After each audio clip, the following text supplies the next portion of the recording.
भगवद गीता अध्याय 7 संक्षिप्त सार।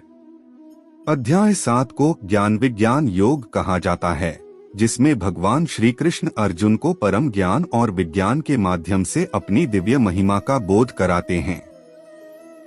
इस अध्याय में कुल 30 श्लोक हैं, जिनमें भगवान बताते हैं कि किस प्रकार से भक्त ज्ञान और विज्ञान के द्वारा उन्हें पूर्ण रूप से जान सकते हैं।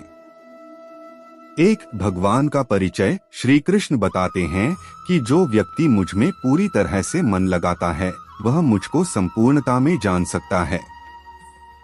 वह यह जान पाएगा कि मैं सृष्टि का कारण और संचालक हूँ।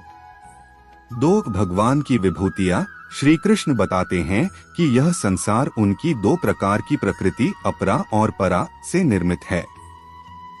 अपरा प्रकृति में 8 तत्व शामिल हैं: पृथ्वी, जल, अग्नि, वायु, आकाश, मन, बुद्धि और अहंकार। जबकि परा प्रकृति जीवात्मा के रूप में उपस्थित है, जो संपूर्ण सृष्टि का आधार है।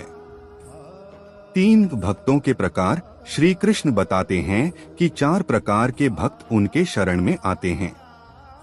1 आर्त दुखी, 2 अर्थार्थी धन की इच्छा रखने वाले, 3 जिज्ञासु ज्ञान की खोज करने वाले, 4 ज्ञानी जो उन्हें जान चुका है।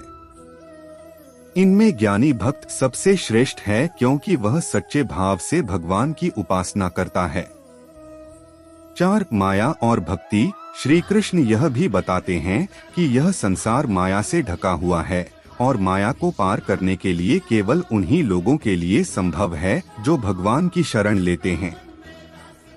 5 अधर्म के मार्ग, जो लोग माया में फंसे रहते हैं और अधर्म के मार्ग पर चलते हैं, वे भगवान को नहीं जान पाते और संसार में भटकते रहते हैं। 6 अंतिम ज्ञान श्री कृष्ण यह कहते हैं कि जो व्यक्ति उन्हें ही सर्वोच्च समझता है और पूरे विश्वास के साथ उनकी शरण में आता है, वह व्यक्ति सच्चे ज्ञान को प्राप्त करता है और संसार के सारे भ्रमों से मुक्त हो जाता है। इस अध्याय का मुख्य उद्देश्य यह बताना है कि भगवान को जानने के लिए भक्ति और ज्ञान दोनों आवश्यक हैं। जय श्री कृष्ण।